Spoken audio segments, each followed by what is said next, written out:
রাজ্জাক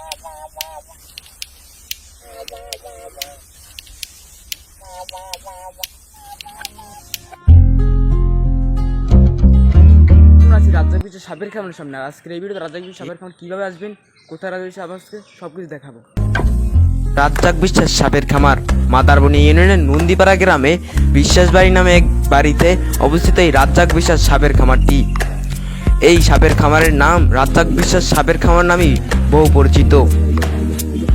আজকের এই ভিডিওতে রাজ্জাক বিশ্বাস সাপের খামারের সকল কিছু আপনাদের মাঝে তুলে ধরার চেষ্টা করব এবং কোথায় অবস্থিত এই রাজ্জাক বিশ্বাস সাপের খামার এবং আরও বিভিন্ন ধরনের ডিটেলস তুলে ধরার চেষ্টা করব। Let's go. এই সাপের খামার যেতে হলে পটুয়াখালী চৌরাস্তা থেকেও স্ট্যান্ডে করে যেতে পারবেন এবং বাদঘাট থেকেও যেতে পারবেন। আমরা আছি বাদঘাট থেকে। চৌরাস্তা থেকে নন্দীপাড়া গেলেও লাগবে 20 টাকা এবং বাদঘাট থেকেও লাগবে 20 টাকা। এখান থেকে যেতে আনুমানিক 15 থেকে 20 মিনিটের মতো লাগবে। এখান থেকে যাওয়ার পথে আপনারা হাতির ঝিল ব্রিজটা দেখতে পারবেন। চাইলে আপনারা এই হাতির ঝিল ব্রিজটাও সামান্য কিছু মিনিট ঘুরে দেখতে পারেন।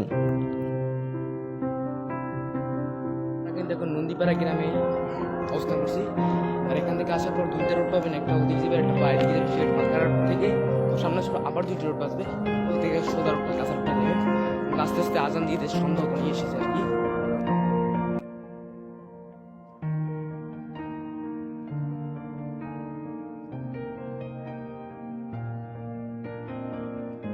দুইটা রোড আছে, একটা দিকে আছে দরবার শরীফ থেকে, দরবার শরীফ এই রোডটা গেছে, আর এই রোডটা গেছে রাজ্জাক বিশ্বাস সোজা, আর আমরা যেতে হবে একদম সোজা। শুভ সকাল সবাইকে। আর এখন আছি আমরা একটা নদীর পাড়ে, আর কালকে রাতে আস্তে আস্তে প্রায় সন্ধ্যা এসে পড়ছে, সেখানে রাত্রে থাকতে পারিনি। এখন সকাল 7:30 মতো বাজে। তো এখন আমরা যাওয়ার চেষ্টা করবো, সেই মানে কিছুক্ষণ পরে আমরা যাব। আর এখন আমরা আছি সুন্দর একটি ভিউর সামনে, মানে একটা নদীর সামনে, অসাধারণ ভিউ। যে কি সুন্দর একটা ভিউ।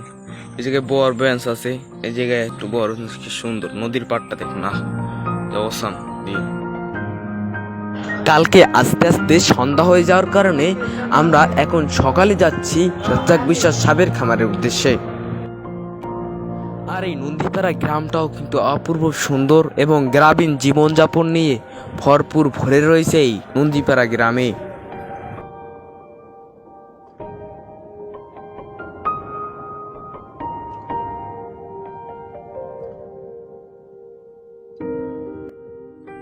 সামনে খাবার একটি বাড়ির সামনে আসি, আর এখান থেকে একটি মসজিদ আছে, সেই মসজিদের সোজা সোজা একটা বাড়ির সামনে একটা বিল্ডিং পাবেন, সেই বিল্ডিংটা হচ্ছে রাজ্জাক বিশ্বাস সাপের খামারের বিল্ডিং। অতঃপর আমরা কিন্তু চলে এসেছি রাজ্জাক বিশ্বাসের বিল্ডিং এর সামনে। আমরা প্রথম জানলা দিয়ে দেখার চেষ্টা করেছিলাম, কিন্তু জানলা দিয়ে ভালো করে দেখা যায়নি। তার কিছুক্ষণের মধ্যেই রাজ্জাক বিশ্বাস তিনি আঙ্কেল চলে আসে আমাদের ভিতরে নেওয়ার উদ্দেশ্যে। এইখানে দেখেন যে কত বড় একটা সাপ, দেখুন যে একটা খাঁচার ভিতরে আটকে রাখছে, কত বড় একটা সাপ। এই দেখুন এইখানে কিন্তু অনেকগুলো সাপ আছে, আর এই বক্সগুলো কিন্তু সবগুলো কিন্তু সাপে ভরা। মানে দেখুন যে এই সাইডেও কিন্তু বক্স আছে, ওই সাইডেও বক্স আছে।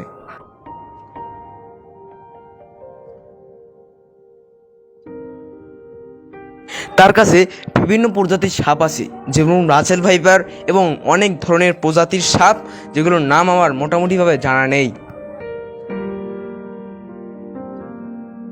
এই সাপের খামারে আগে প্রতি সপ্তাহে একদিন সাপকে জগিং করা হতো, কিন্তু এখন মোটামুটিভাবে যে কালে মন চায় একটু বের করে জগিং করায়, কারণ তিনি এই সাপটা নিয়ে প্রায় হাল ছেড়ে দিয়েছেন।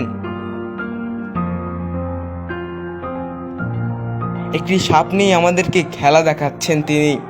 সাপটাও মোটামুটি অনেক বড় এবং এখানে সবগুলো সাপ নামানো হয়েছে।